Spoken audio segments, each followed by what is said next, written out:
मेरे प्यारे भाइयों और बहनों, आज बच्चों एवं युवाओं के भविष्य के लिए विशेष प्रार्थना करेंगे। परमेश्वर आज एक एक बच्चों से बात करने जा रहा है। आज परमेश्वर अपने वचन को हर युवा के जीवन में, हर दंपति के जीवन में, हर एक परिवार में, हर एक बच्चों के जीवन में परमेश्वर अपने वचन को पूरा करेगा, अपने शब्द को, और हर बच्चे को विवेक, ज्ञान, बुद्धि से, सब कुछ से भर देगा।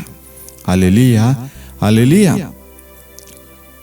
प्रभु अपने वचन के द्वारा हमें समझाना चाहता है, बताना चाहता है, हमसे बात करना चाहता है। सबसे पहले हम परमेश्वर के वचन को सुनेंगे कि परमेश्वर का वचन हमसे क्या कहता है। परमेश्वर का वचन सुक्ति ग्रंथ अध्याय 22 वाक्य 6 कहता है, युवक को बचपन से ही सन्मार्ग की शिक्षा दो, बुढ़ापे में उससे भटकेगा नहीं। Hallelujah, hallelujah. प्रभु का वचन यहाँ हमसे कुछ बात करता है, कुछ शिक्षा पर जोर देता है कि युवक को यानी बच्चे को बचपन में ही सन्मार्ग की शिक्षा दो। यहाँ पर शिक्षा देने के लिए जोर दिया गया है, शिक्षा शब्द पर जोर दिया गया है। अब बचपन में शिक्षा दो, ये शिक्षा बचपन, ये दो शब्दों पर ध्यान रखना। शिक्षा कब दो? बचपन से ही। क्यों दो? ताकि सन्मार्ग पर वो चले, सही मार्ग पर चले, बुराई से दूर रहे, पाप से दूर रहे। आज हर एक माँ बाप को, भाई बहनों को, बड़े बुजुर्गों को, परिवार के एक एक जन को इस वचन पर ध्यान देने की सख्त जरूरत है। परमेश्वर अपने शब्द, अपने वचन में कुछ बातें कह रहा है। युवक युवतियों को, बच्चों को बचपन से ही सन्मार्ग की शिक्षा दो, वह बुढ़ापे में उससे भटकेगा नहीं। मतलब बचपन में जो बच्चों को आप शिक्षा देंगे, अच्छी शिक्षा, प्रेम के बारे में, आदर सम्मान के बारे में, प्रार्थना के बारे में, वचन के बारे में, कलीसिया के बारे में, रिश्तों के बारे में, क्षमा के बारे में, मेल मिलाप के बारे में, दया, करुणा, भलाई के बारे में जब हम बचपन से उनको बताते हैं तो वो बुढ़ापे में भटकेगा नहीं।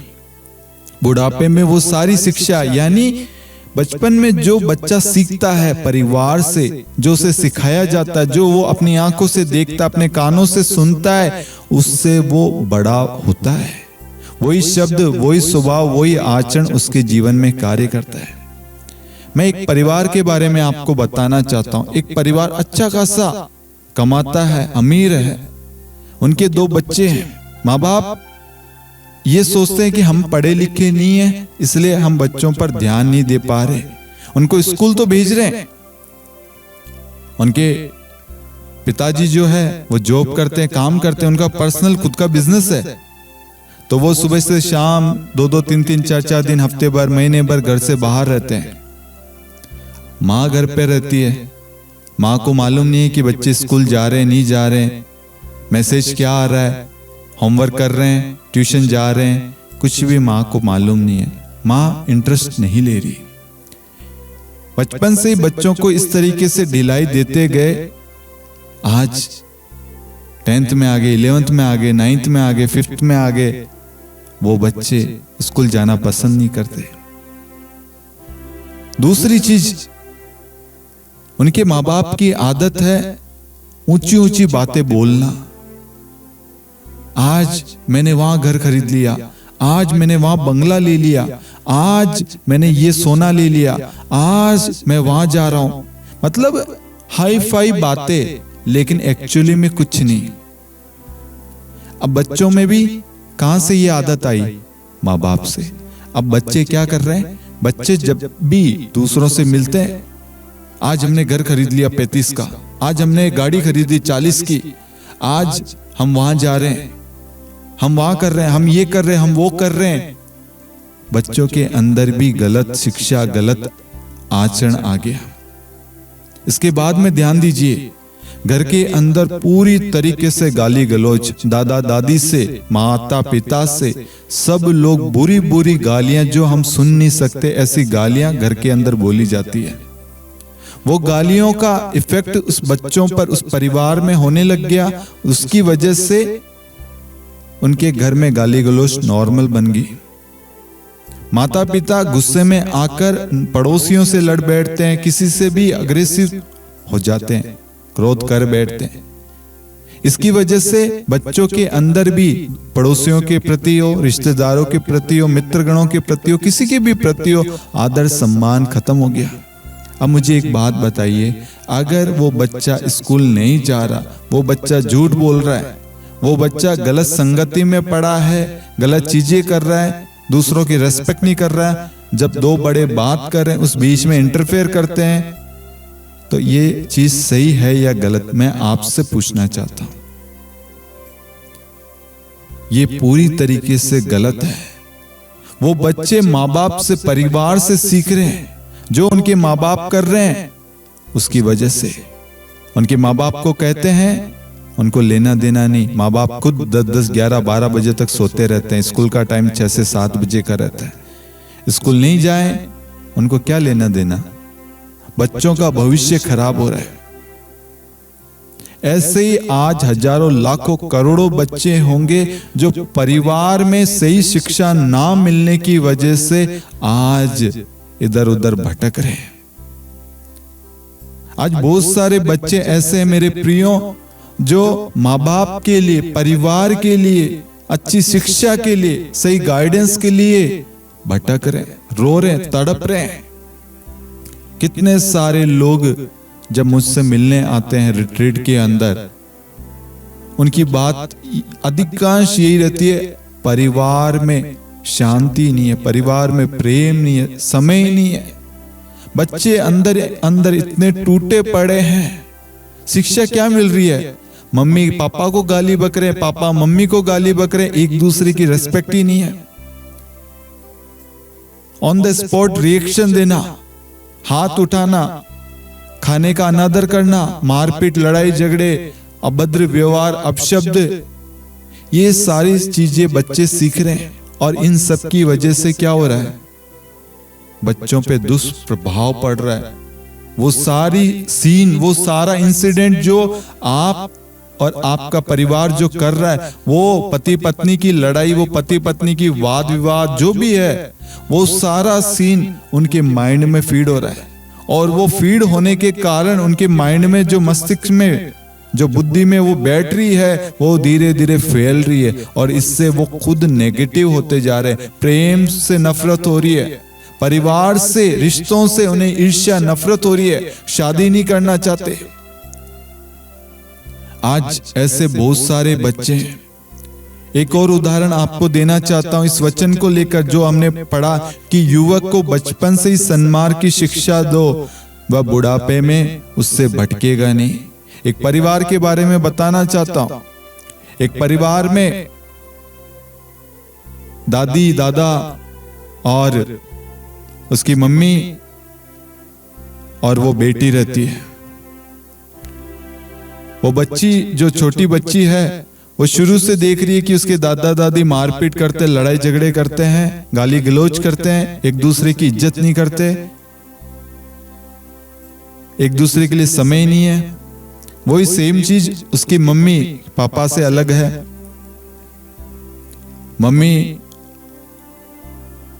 उस बच्ची की मम्मी और उसकी दादी, उसकी मम्मी और दादा सब आपस में मारपीट, लड़ाई झगड़े करते हैं।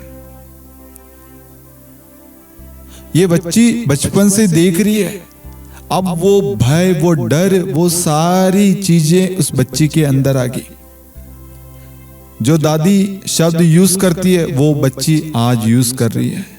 जो दादा शब्द यूज कर रहे हैं, वो शब्द आज बच्ची यूज कर रही है। जो उनकी मम्मी यूज कर रही है, वो शब्द आज वो बच्ची यूज कर रही है। अब माँ बाप, दादा दादी रो रहे हैं कि इसको, मतलब उनके अंदर ऐसी वेदना हो रही है कि इतने हार्ड शब्द, चुभने वाले शब्द बच्चे बोल रहे हैं। आपने दादा को प्यार नहीं किया, आपने दादी को प्यार नहीं किया, आप मुझे क्या करोगे? आप पहले अपनी आदत सुधारो। मतलब तर्क वितर्क, आरोप, दोष भावना, मतलब यह है कि पहले मुझे ज्ञान देने से पहले खुद सुधारो। सही बात है, पहले आप अपने घर का माहौल सही करो, अपने रिश्तों को सही करो, तब अपने आप बाकी चीजें सही हो जाएगी। कहीं देरी नहीं हुई है मेरे प्रियो। आज मैं देखता हूं हर जगह ये बोलते हैं कि युवा साथी चर्च नहीं आता, युवा साथी ऐसा हो रहा, भटक रहा है, ये हो रहा, वो हो रहा है। क्यों भटक रहा है? कारण जानने की कोशिश की है आप लोगों ने?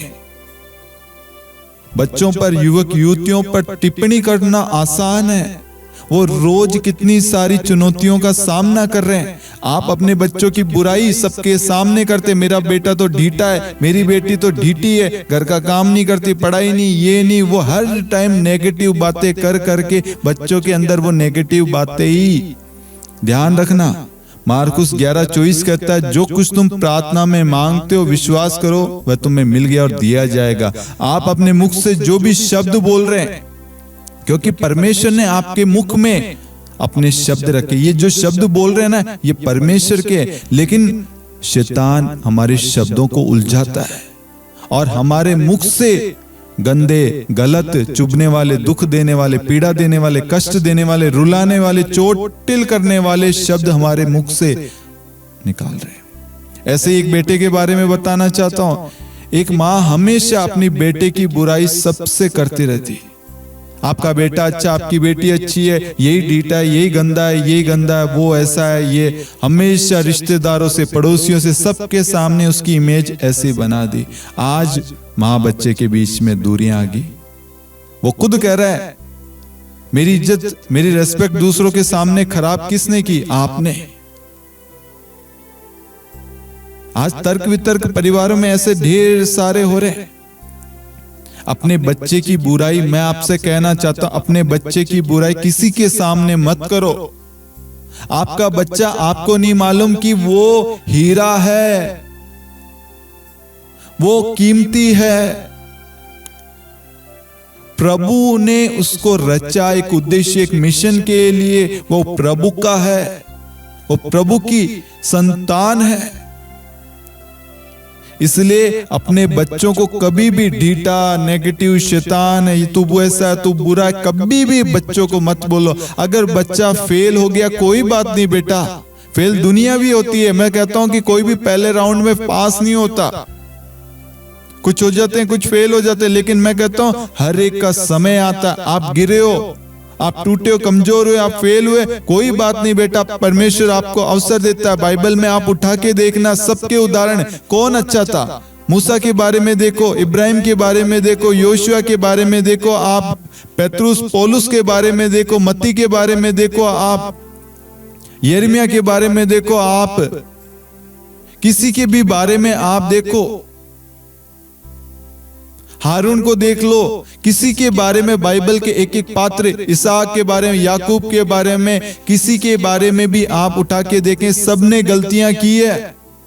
यूसुफ के भाइयों ने गलतियां की, उसको मारने की योजना बनाई, उसको बेच दिया गया, लेकिन क्या उसने पलट के जवाब दिया? नहीं। परमेश्वर ने उस बुराई को भलाई में तब्दील कर दिया। बेटा, बेटी, भाइयों, बहनों, युवा साथियों, ध्यान देना। लोग बोलते रहेंगे, उनका काम है बोलना, आप उनके शब्दों पर मत ध्यान दो, आप परमेश्वर के शब्द पर ध्यान दो। माता पिता से भी मैं गुजारिश करूंगा, आपका बेटा, आपकी बेटी आपकी है, पड़ोसी की नहीं है, आपके रिश्तेदारों की नहीं है, बल्कि ईश्वर ने आपको दिया है। आज माँ बाप, आप अपने बच्चे को कोस रहे हैं, गालियां दे रहे, डांट रहे, कितने नेगेटिव शब्द बोल रहे, तू नहीं होता, इससे अच्छा ये होता, तू मर जाता। कितने बच्चे आके मेरे को बोलते हैं। उनके अंदर ये दुख, ये भार है कि मम्मी पापा हमसे प्यार नहीं करते, हमारी कोई वैल्यू नहीं है, हम घर में रहे या ना रहे, खाना खाया है, मतलब माँ बाप को कोई चिंता नहीं है। मैं दोनों सिरों में बात कर रहा हूं। जिनके पास में संतान नहीं है, उनसे पूछिए बच्चों की वैल्यू क्या है। वो बच्चे की एक स्माइल के लिए तड़प रहे हैं। कितने सारे लोग हमारे साथ में प्रार्थना में भाग ले रहे जो निसंतान है, उनसे पूछिए संतान की वैल्यू क्या है, क्योंकि उनके पास नहीं है। जिसके पास जो चीज होती है उसकी वैल्यू उनको नहीं है। और बच्चों, माँ बाप आपके लिए दिन रात मेहनत कर रहे हैं, वो भूखे प्यासे रहते ताकि आप सफल बनो, आपको किसी के सामने झुकना ना पड़े, इसलिए वो दर दर की ठोकरें खाते हैं। माँ बाप अपनी जगह, बच्चे अपनी जगह, दोनों को कहता हूं परमेश्वर की शिक्षा पर चलो। परमेश्वर प्रेम है, अगर आप दोनों के रिश्तों में प्रेम है तो कोई भी वहां पर ईर्ष्या, बैर, नफरत, लड़ाई झगड़े, कोई भी वाद विवाद वहां बीच नहीं आएगा। लड़ाई हुई, नाराजगी हुई, मम्मी ने डांट दिया, कोई बात नहीं मम्मी है, पापा ने डांट दिया, कोई बात नहीं पापा है। प्यार सब चीज को ढक लेता है। दुनिया आज हमें दूर करने वाली चीजें सिखा रही है। मेरे प्रिय माता पिता, बच्चों, आपसे कहना चाहता हूं, परमेश्वर का वचन जो सिखाया जाता है, परमेश्वर का वचन जो है वो हमें सन्मार्ग की शिक्षा देता है, ताकि कोई भी आपको कुछ भी बोले उस वक्त हमें शांत रहना है। मैं बहुत सारे उदाहरण दे रहा हूं आपको। कहते हैं पड़ोसी आते हैं, मेरी बेटी तो ऐसी है, मेरा बेटा ऐसा है, वो तो देखना दिन रात पढ़ रहा है, ये कर रहा है, वो कर रहा है। उठा के देखिए बाइबल के अंदर जो कुछ नहीं थे, परमेश्वर ने उनको महान बनाया, क्योंकि वो खुदा पर, परमेश्वर पे भरोसा रखते थे। पढ़ाई करना गलत नहीं है। मैं हर पड़ोसी से, रिश्तेदारों से भी कहना चाहता हूं जो भी प्रार्थना में भाग लेते हैं, आप दूसरों के घर में जाते हैं मिलने के लिए, बातचीत करने के लिए, लेकिन दूसरों के घर में क्लेश या वाद विवाद मत कीजिए। दूसरों का घर मत उजाड़िए, दूसरों के रिश्तों को खराब मत कीजिए। अगर आपसे उस घर में शांति, प्रेम, अगर ब्लेसिंग नहीं दे सकते तो आप मत जाइए। एटलीस्ट इतनी सी रिक्वेस्ट है, उस परिवार को सुखी रहने दीजिए। वो जैसे हैं, जिस हालात में, उसमें रहने दीजिए। आप जाकर उसमें नमक मिर्ची का काम मत कीजिए। आज मैं बहुत सारे विश्वासी भाई बहनों को देखता हूं जो परिवारों में जाते तो हैं लेकिन नेगेटिव बातें बोलते हैं। विश्वास भरी बातें बोलिए ना, कोई बात नहीं आंटी, कोई बात नहीं भाई, कोई बात नहीं बहन, कोई बात नहीं बेटे, कोई बात नहीं बेटी, मैं भी फेल हुआ था। आज आप लोगों के सामने हो, बहुत सारे उदाहरण है, बहुत सारे उदाहरण, बाइबल के उदाहरण आप उठा के देखना। राजा दाऊद का राज्याभिषेक किसने किया था? सामुएल नबी ने। हन्ना खुद निसंतान थी, वो रो रो के प्रार्थना कर रही थी और उसने प्रभु से प्रार्थना की और प्रभु ने सामुएल जैसा एक नबी बेटा दिया और उसने प्रभु को सौंप दिया। और देखो, प्रभु ने राजा दाऊद का राज्याभिषेक करने के लिए सामुएल नबी को चुना। वो बच्चा, नबी यिर्मयाह कहता है, नबी मूसा कहता है, हम तो हकलाते हैं, उनमें डर था, भय था, वो जीवन में असफल थे। पेतरुस के बारे में देखिए, 3 बार प्रभु को अस्वीकार किया, 3 बार। दुनिया कोसती होगी उसको, लेकिन उसने दुनिया की बातों पर ध्यान नहीं दिया। क्यों? क्योंकि पवित्र आत्मा का सामर्थ्य उसे मिल गया। पवित्र आत्मा उसकी अगुवाई कर रहा था, उसे सामर्थ्य दिया हर चीज की चुनौती का सामना करने के लिए। उसने गलती की, बाइबल में लिखा है। मुझे बाइबल से प्रेम इसलिए क्योंकि बाइबल दोनों पक्ष रखती है, गलती भी है, अच्छाई भी है। गलती करके उसको मौका दिया गया। परमेश्वर हमें हर समय मौका देता है। पौलुस कलीसिया को सता रहा था, देखो परमेश्वर ने उसका जीवन बदल दिया, सबसे लंबी यात्रा करी। आज हजारों, लाखों, करोड़ों, अरबों लोग जो भी है प्रभु में विश्वासी है, जो प्रभु में विश्वास करते हैं, वो कोई परफेक्ट थे क्या? वो कोई सही थे क्या? सब गलत राह पर चल रहे थे, सब कमजोर थे, बिखरे हुए थे, गलत संगति में, नशे में, वासना, व्यभिचार में, कितनी सारी गंदी चीजों में थे। परमेश्वर ने उन्हें अवसर दिया, उन्होंने उस अवसर का सदुपयोग किया। आज मेरे प्रिय भाइयों और बहनों, माता पिता, बच्चों, युवा साथियों, सबसे पहले अपने बीच में आने वाली उन कड़वाहट को, उन सारी नेगेटिव चीजों को, उन सारे बंधनों को हटा के फेंकिए और अपने घर का एक माहौल बदलिए। सच कहना चाहता हूं आपके सामने, आज माँ बाप जो बच्चों को शब्द बोलते हैं ना, वो परमेश्वर की ओर से नहीं है बल्कि शैतान की ओर से है। और रिटर्न में आपसे सुन सुन के आपके माता पिता, हस्बैंड वाइफ के बीच में, दादा दादी, नाना नानी, परिवार का जो माहौल है आजकल मसीह माहौल नहीं है, नाजरत परिवार नहीं है, ये शैतान वाला परिवार बन चुका है जहां पर हमेशा क्लेश, लड़ाई झगड़े, आरोप, दोष, डिसरेस्पेक्ट। और वो सारा माहौल, वो सारी चीजें किसके दिमाग में सेट हो रही है? बच्चों के दिमाग में। बच्चे शादी नहीं करना चाहते, प्यार नहीं करना चाहते, पढ़ाई से नफरत। पापा ने क्या कर लिया पढ़ाई करके? पापा भी देखो मजदूरी कर रहे हैं। बच्चों के अंदर ऐसी सोच आ रही है, भविष्य को लेकर चिंतित है, नौकरियां नहीं है, वैकेंसियां नहीं है। बच्चे आपके साथ में समय स्पेंड करना चाहते हैं। एक माँ बाप से एक गुजारिश, एक विशेष बात कहना चाहता हूं जो मैंने अनुभव किया है, अच्छी लगे एक्सेप्ट करना। माँ बाप से कहना चाहता हूं, बच्चों को ट्यूशन से ज्यादा आपकी प्रेम की, आपके समय की जरूरत है। सुबह उठते हैं, स्कूल जाते हैं, घर आते हैं, खाना खाया, तुरंत ट्यूशन, ट्यूशन से आए, होमवर्क किया, खाना खाया, सो गए। अब बताइए आपका रिश्ता कहां गया? आप आपस में कितनी बात कर रहे हो? बच्चा जब जन्म लेता है ना, वो पहचान जाता है, ये मेरी माँ है, ये पापा है, ये मेरे परिवार, ये मेरे अपने हैं। अब देखना, एक रोते हुए बच्चे को अगर कोई अनजान व्यक्ति उठाएगा, चुप नहीं होगा, लेकिन जैसे उसके अपने, उसके माँ बाप, उसके दादा नानी, नाना जो भी है अपने, वो उठाते वो बच्चा चुप हो जाता है। आज वही स्पर्श की आपके संतानों को जरूरत है। इसलिए मेरे प्रिय माता पिता, बच्चों को ट्यूशन की नहीं बल्कि आपकी शिक्षा, आपके समय, आपके प्रेम की जरूरत है। अपने परिवार का माहौल बदलिए। Hallelujah, hallelujah.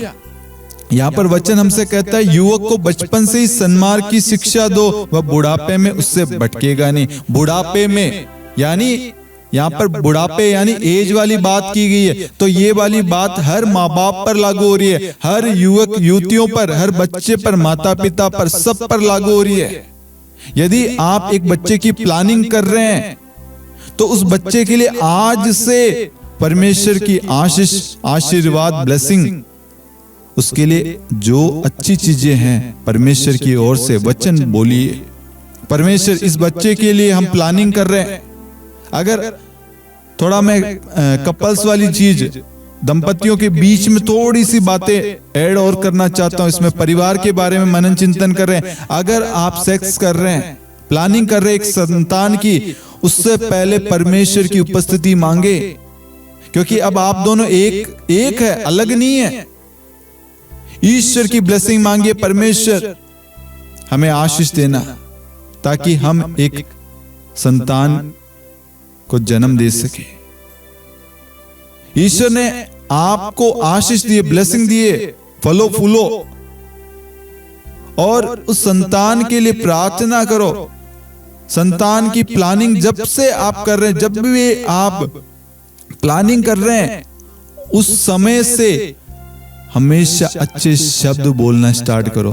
क्योंकि ध्यान रखना, जब भी आपने संभोग किया, सेक्स किया, उसके बाद में वो बॉडी के अंदर वो हार्मोन जो भी है वो बनने लग जाते हैं, तो हर एक चीज का उस पर असर पड़ता है।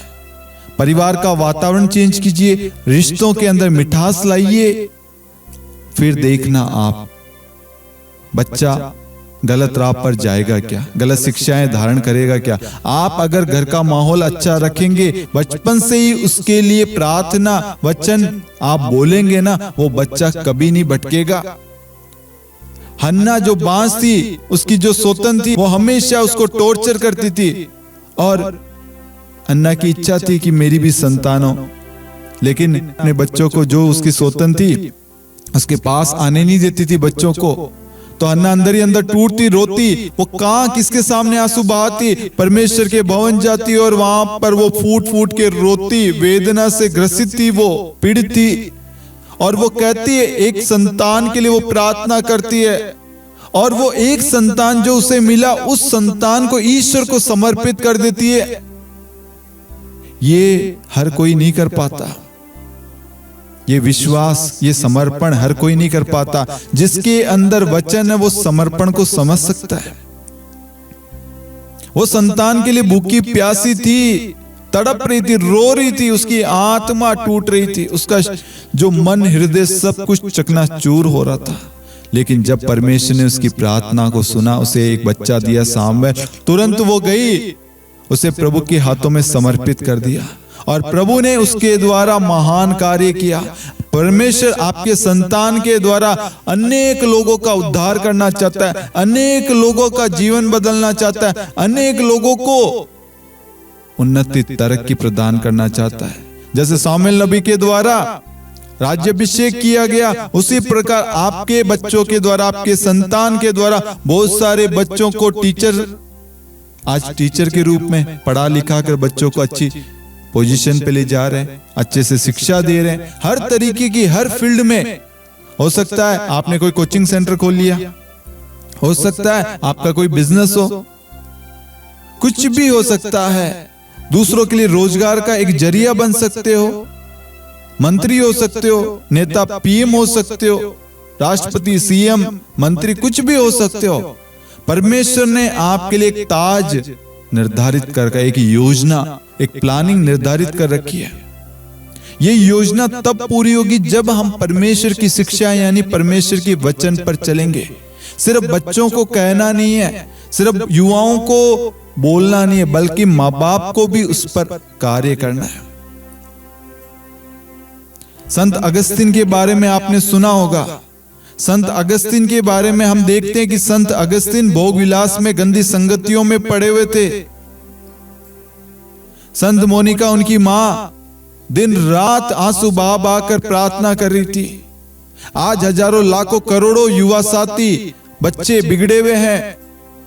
कितने माँ बाप आंसू बहा बहा कर घुटने पे आकर प्रार्थना करते विश्वास के द्वारा। विश्वास है, प्रार्थना सब कुछ है, लेकिन शब्द क्या है? मुझे तो आपकी जैसी संतान नहीं मिली। आपका बेटा देखो कितना प्यारा है, आपकी बेटी देखो कितनी संस्कारी है। ये कंपैरिजन परिवार को तोड़ रही है। आज कितने सारे बच्चों के अंदर ये चीजें आ रही है कि हमारे माँ बाप तो मुझसे नहीं, पड़ोसी के बच्चे से प्यार करते। क्यों?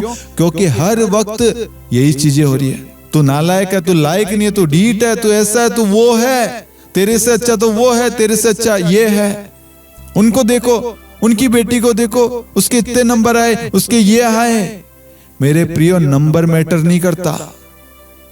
अगर आपके अंदर अच्छी शिक्षा है, आप जीवन में कहीं नहीं अटकोगे। जरूरी नहीं है कि 99% आए, 35 आए। मैं कहता हूं परमेश्वर आपको सक्षम बनाता है, परमेश्वर बनाता है। वो परमेश्वर 99 वाले को भी वही पोजीशन देता है और 35 वाले को भी वही। परमेश्वर की नजर में कोई वो नहीं है, सब एक समान है।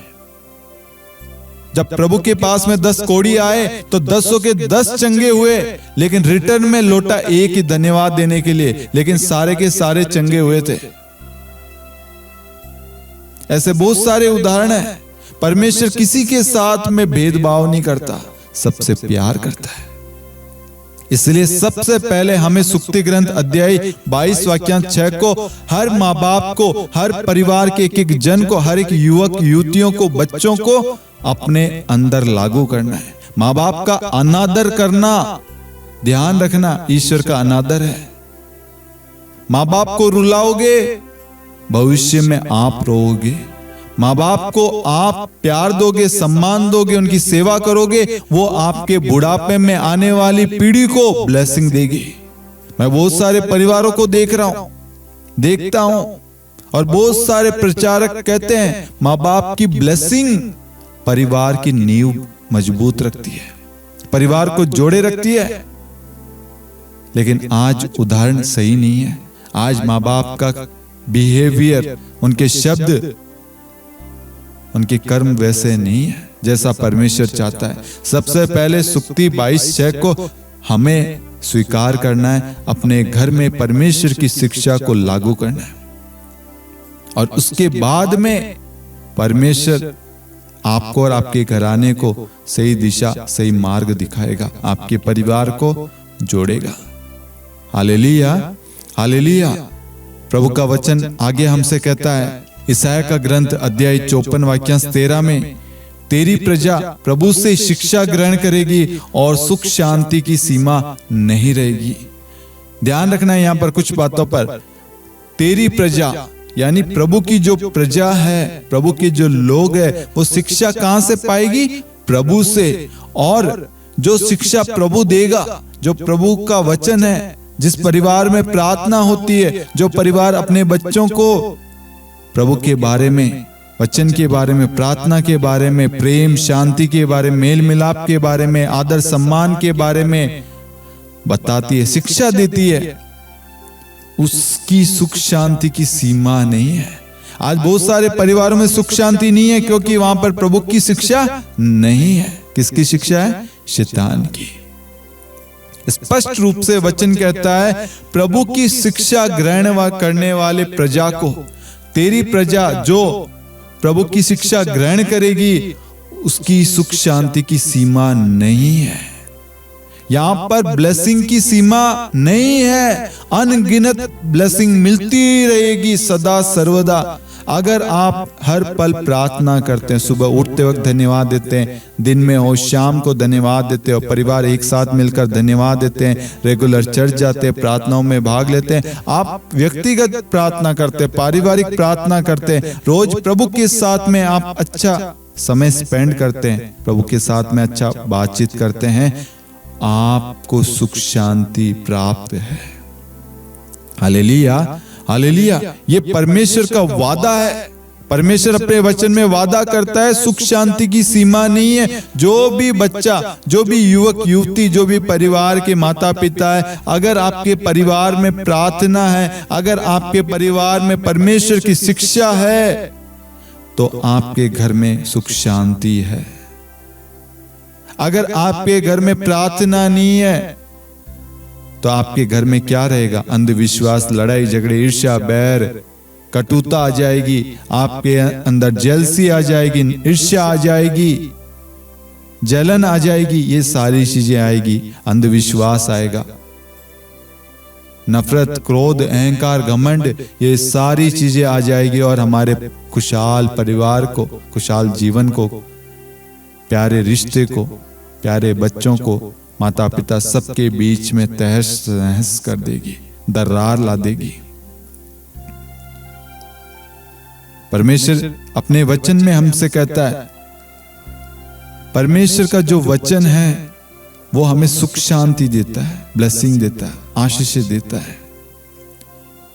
हम परमेश्वर से हमेशा बच्चों के भविष्य के बारे में बोलते हैं, नौकरी के बारे में, अच्छे एग्जाम के रिजल्ट के बारे में, लेकिन कितने माँ बाप हैं जो ये कहते हैं, प्रभु हम दोनों को ऐसी आशीष दे कि हम दोनों के बीच में कोई और ना आए।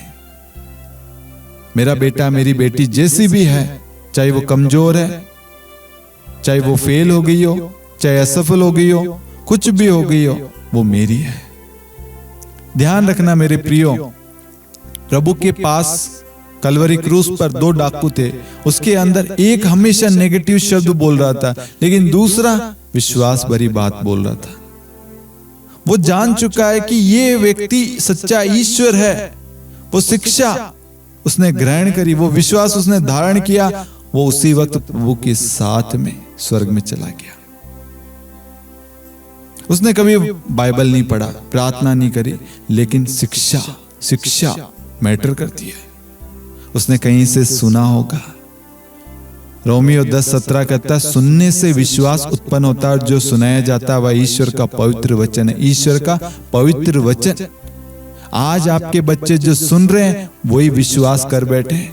मम्मी पापा से नफरत करती है, पापा मम्मी से, मम्मी पापा एक दूसरे की रेस्पेक्ट नहीं करते, मारते पीटते हैं। यही चीज उन बच्चों के हृदय में घर कर गई है, उनके अंदर बैठ चुकी है। आज उनके अंदर से ये सारे नकारात्मक, ये बुरे शब्द, बुरे दृश्य हटाने हैं, तो हम सबको अपने घुटनों पर आना होगा, अपने हाथों को परमेश्वर की ओर फैलाना होगा, पश्चातापी मन से उस डाकू के समान हमें ईश्वर से क्षमा मांगनी होगी। हमने ईश्वर की रचना को, ईश्वर ने जो संतान दी है, उनको हमने गलत दिशा दी है। और बच्चों और युवाओं, आपको जो माँ बाप ईश्वर ने दिया है, अगर आप उनको दुख दे रहे हैं, इसका मतलब आप परमेश्वर को दुख दे रहे हैं।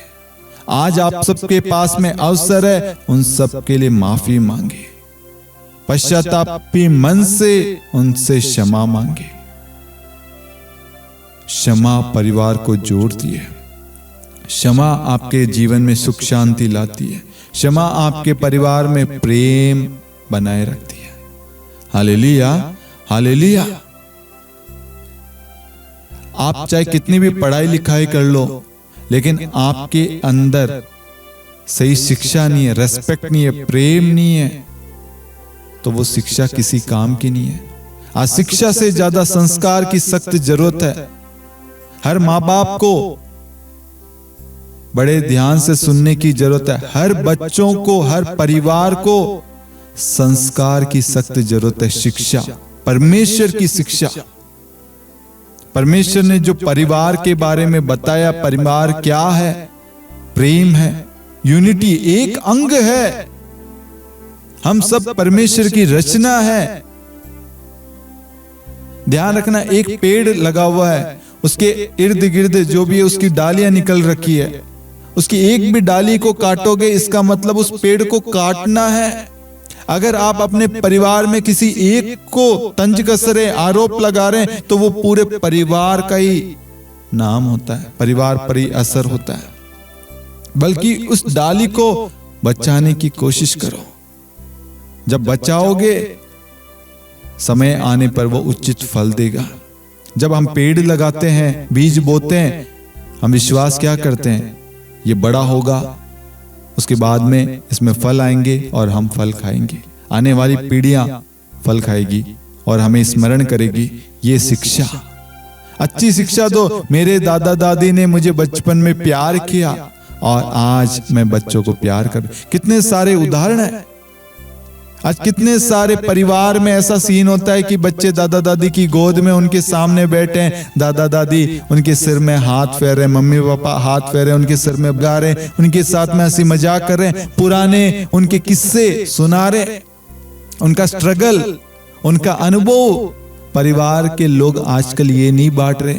आजकल ये सारी चीजें नहीं होने के कारण परिवार बिखर रहा है, टूट रहा है। अगर परिवार में ये सारी चीजें हो ना, तो परिवार एक खुशहाल स्वर्ग बन जाएगा।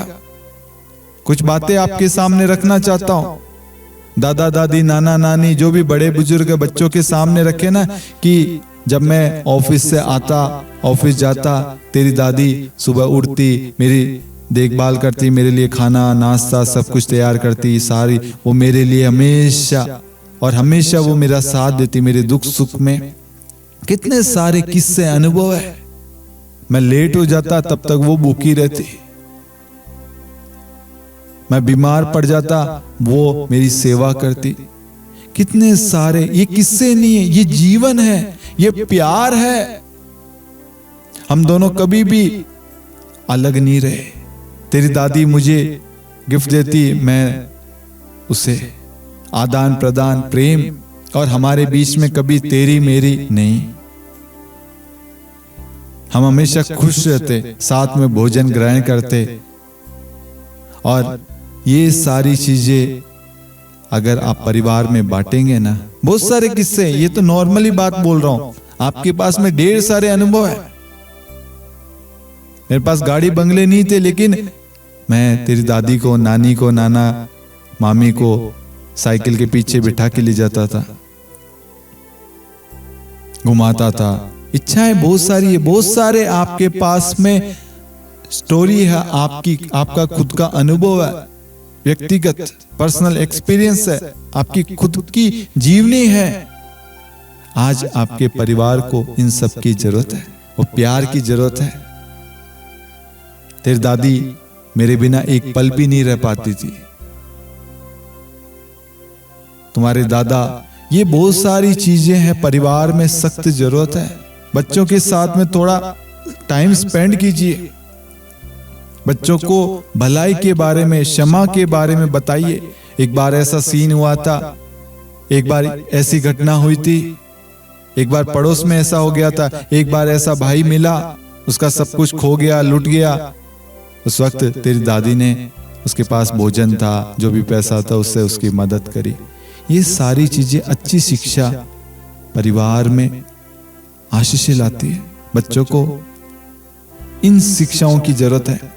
आज हमारे उन सारे रिश्तों के बीच में मोबाइल फोन, आधुनिक दुनिया के उपकरण आ गए, सोशल मीडिया आ गया, बहुत सारी चीजें आ गई। आज हम परिवार के बीच में बातचीत, वार्तालाप है ही नहीं, हंसी मजाक, खुशियां है ही नहीं। एक दूसरे की दिल की बात सुनने के लिए, कहने के लिए समय ही नहीं है। इसलिए सब लोग व्हाट्सएप पे स्टेटस, इंस्टाग्राम पे, फेसबुक पे, यहाँ वहाँ वो खुशियां ढूंढते फिरते हैं। और वो खुशियां ढूंढते ढूंढते कहीं ना कहीं गलत मार्ग पर चले जाते हैं और अपने जीवन को खराब करते हैं। इन सब में मैं किसी की गलती नहीं कहता, गलती हमारी है। किसी पर दोष लगाने से अच्छा है एक परिवर्तन लाए। ये 9 दिवसीय प्रार्थना जो है, ये फैमिली ब्लेसिंग प्रेयर जो है, ये परिवारों को एक करने के लिए है। बच्चे आपका समय चाहते हैं, बच्चे माँ बाप के साथ में शेयरिंग चाहते हैं, जीवन के बारे में, अतीत के बारे में सब जानना चाहते हैं। आपका अनुभव बच्चों के साथ साझा करें। जब हम यहाँ पर ईसाया का ग्रंथ 54:13 में पढ़ते हैं कि तेरी प्रजा प्रभु से शिक्षा ग्रहण करेगी और उसकी सुख शांति की सीमा नहीं रहेगी। जो परमेश्वर ने इब्राहिम से वादा किया था, तुम्हारे वंशज इतने होंगे, वो फलते फूलते रहेंगे, वो ब्लेसिंग काम आ रही है। परमेश्वर जो वादा करता है वो वादा पूरा करता है। आगे परमेश्वर का वचन लूकस अध्याय 2 वाक्यांश 52 में कहता है, ईसा की बुद्धि और शरीर का विकास होता गया। ईसा की बुद्धि और शरीर का विकास होता गया, वह ईश्वर तथा मनुष्यों के अनुग्रह में बढ़ते गए। प्रभु यीशु जो ईश्वर थे और साथ में मनुष्य का रूप धारण करके आए, दोनों तरीके से, मनुष्य के सामने और ईश्वर के सामने, दोनों जगह वो बुद्धि और शरीर में बढ़ते गए और साथ में अनुग्रह में बढ़ते। अनुग्रह का मतलब है आज्ञा पालन में, आज्ञाओं का पालन करते थे, आदर सम्मान करते थे। ईश्वर की इच्छा, ईश्वर की शिक्षा, ईश्वर की जो शिक्षा है, ईश्वर का स्वरूप जो है, ईश्वर जो प्रेम है, उस प्रेम को दर्शाते थे। यहां पर वचन कहता है बुद्धि और शरीर का विकास, दोनों चीजों का विकास होना जरूरी है। और ये दोनों चीजों का विकास परिवार से होता है।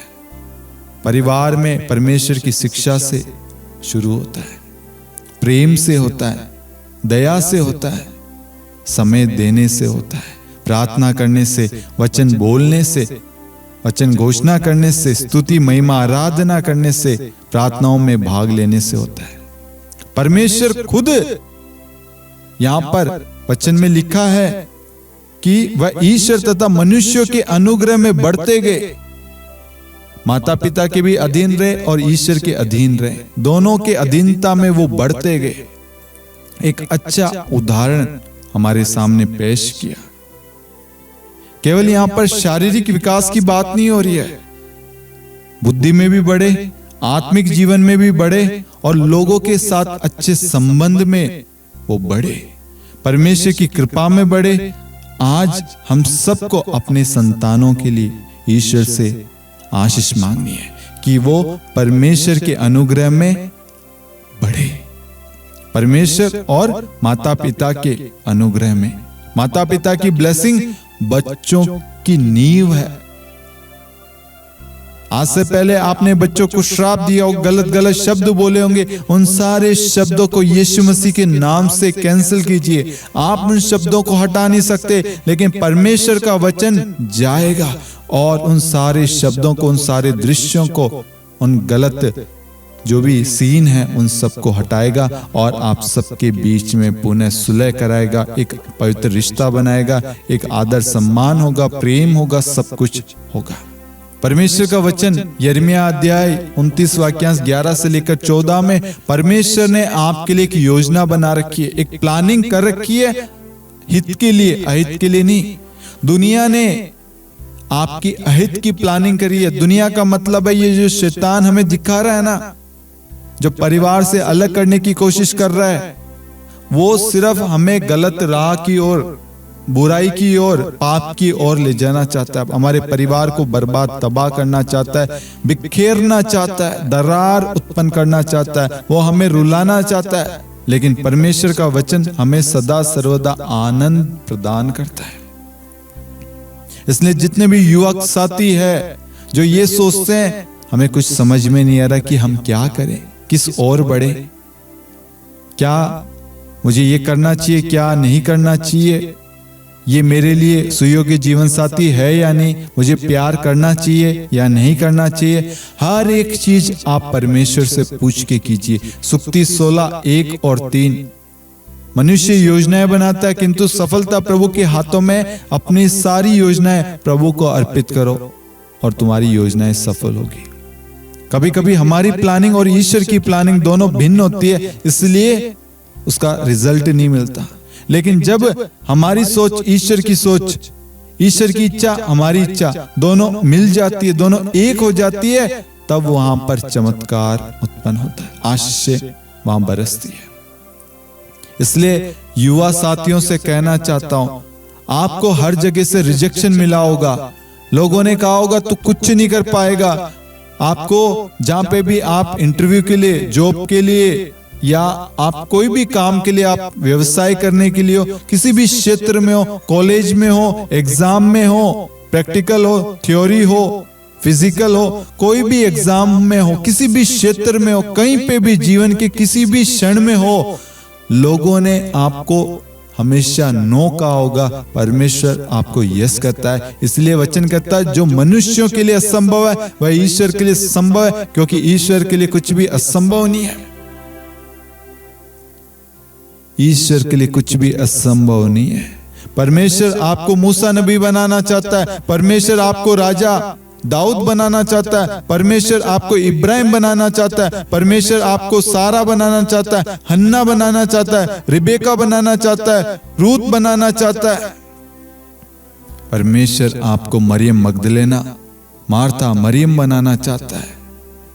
ढेर सारे उदाहरण हैं। बेटा और बेटी, युवक युवतियों, ध्यान रखना, यरीको की दीवार टूटने के उस जीत के अंदर एक बहन का योगदान है, राहाब।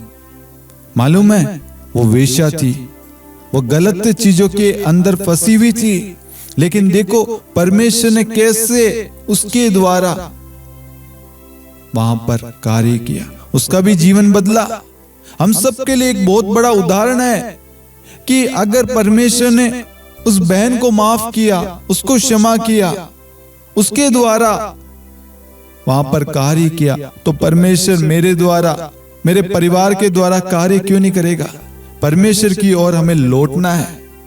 और विश्वास दिलाता हूं, यिर्मयाह 29:11 से लेकर 14 पढ़ना, मार्कुस 11:24 पढ़ना, याकूब 1:5 कहता है यदि किसी के अंदर प्रज्ञा का भाव हो तो वो ईश्वर से प्रार्थना करे। ईश्वर हर परिवार को, बच्चों को, युवाओं को प्रार्थना करने के लिए जोर देता है।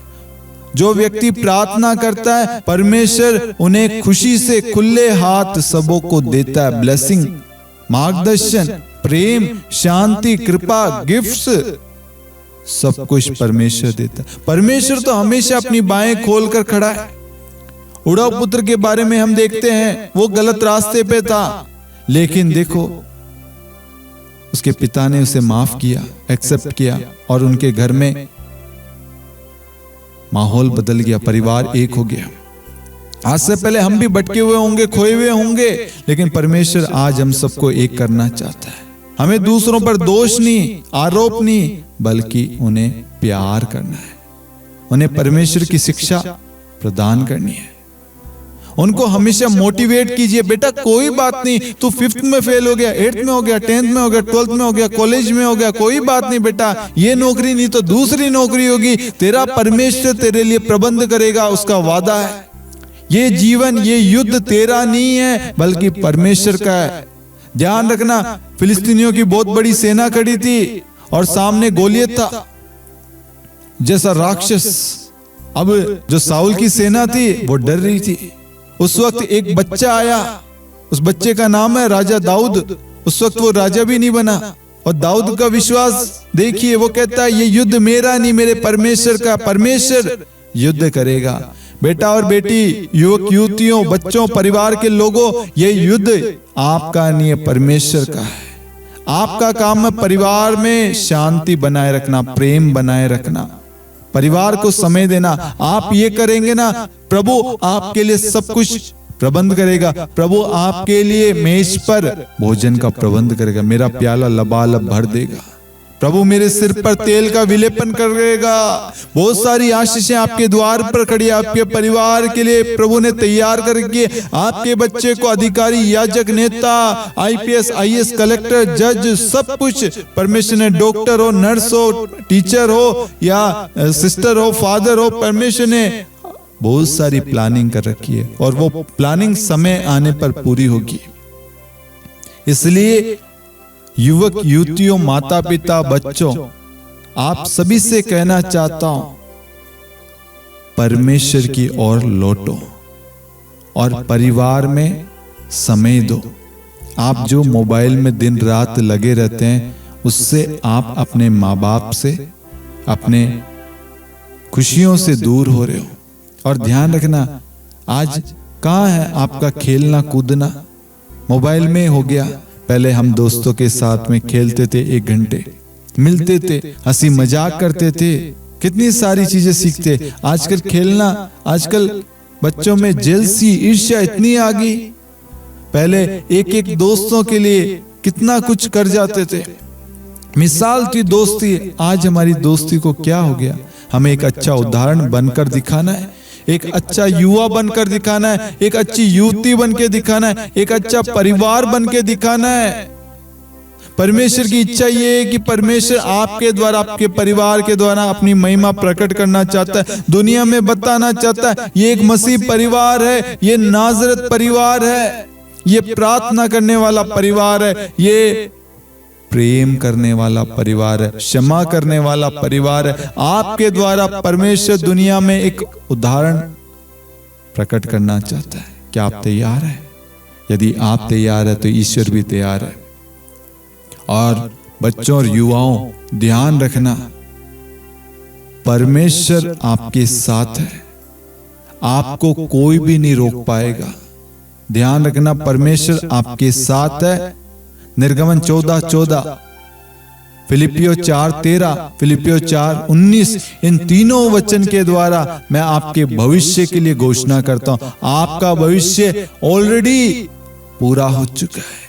आपके लिए ऑलरेडी प्रभु ने प्याला लबालब भर दिया है, मेज सजा दिया है, आपके लिए ऑलरेडी सब कुछ सेट कर दिया है। ऑलरेडी यिर्मयाह 29:11 के अंदर हमने देखा परमेश्वर ने आपके लिए योजना बना रखी है, हित के लिए अच्छी योजना। गुड न्यूज है आप सबके लिए। आपकी जॉब लग गई है, आपकी शादी हो गई, आपकी संतान हो गई है, आप अच्छी पोस्ट पर काम कर रहे हैं, भलाई का कर रहे हैं, बिजनेस कर रहे हैं, आप संस्थाएं चला रहे हैं, प्रभु की नाम पर सेवा कर रहे हैं। हर क्षेत्र में आपको परमेश्वर ऑलरेडी सक्सेस कर दिया है। ये विश्वास के साथ बोलना आमीन। मुझे कहीं किसी के सामने हाथ फैलाने की जरूरत नहीं है, किसी के सामने रोने की जरूरत नहीं है। मेरा प्रभु मेरे साथ रहता है, वो मेरे लिए खाने की मेज सजाता है, वो मेरे लिए प्रबंध करता है। मैं उस खुदा का बेटा हूं जिसने स्वर्ग और पृथ्वी को बनाया, जिसने सब कुछ की रचना की। मेरे लिए किसी चीज की कमी घटी नहीं होगी। स्तोत्र 23:1 कहता, प्रभु मेरा चरवा, मुझे किसी बात की कमी नहीं। राजा दाऊद ने अनुभव किया और पवित्र आत्मा के द्वारा उसने लिखा कि संसार की चीजों की कोई कीमत नहीं है, लेकिन असली कीमत, असली वैल्यू परमेश्वर है। और परमेश्वर हमारे जीवन में, हमारे रिश्तों में है तो हमें कभी किसी चीज की कमी घटी नहीं होगी। हमारा परिवार सदा सर्वदा जुड़ा रहेगा, हमारे बच्चे कभी नहीं भटकेंगे। इसलिए युवक युवतियों, बच्चों, कभी मत डरना। फेल हो गए, कोई बात नहीं, नए सिरे से शुरू कीजिए। प्रभु को परफेक्ट लोगों की जरूरत नहीं है। ध्यान रखना, जितने भी बड़े बड़े हम नाम सुनते हैं ना, ये कोई वीआईपी नहीं थे, कोई हाई स्टैंडर्ड के नहीं थे, कोई बड़ी बड़ी और यूनिवर्सिटी से पढ़े हुए नहीं थे, कोई उनको नॉलेज नहीं थी, लेकिन नॉलेज प्रभु ने दी। आप जैसे हैं, प्रभु को आपसे प्यार है। अपने सामने से वो पर्दा हटाइए जो आप बनना चाह रहे, जो दिखावटी बन रहे थे। प्रभु को एक्चुअली में आप जो है, जैसे हैं, प्रभु को चाहिए। और प्रभु को कहना, प्रभु मैं आपका हूं, आप मेरे हैं। मैं अक्सर आराधना के अंदर एक गाना छोटा सा गाता हूं, मेरे साथ ही रहना प्यारे यीशु, तुझ बिन मैं जी ना पाऊंगा।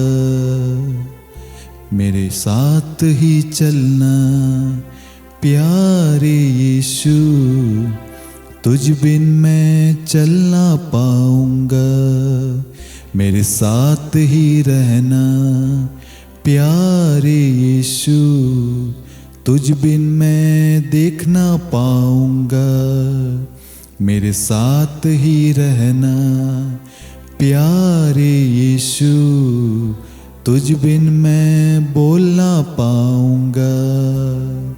Hallelujah hallelujah hallelujah.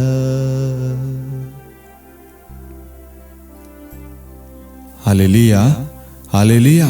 प्रभु को कहना, प्रभु मेरे साथ रहना, मैं आपके बिना कुछ नहीं कर पाऊंगा। यदि आप मेरे साथ है तो मैं समुद्र को दो भागों में बांट दूंगा। मेरे प्रियो, मूसा भी अकेला था, उसके पीछे लाखों लोग होंगे, हजारों लोग होंगे।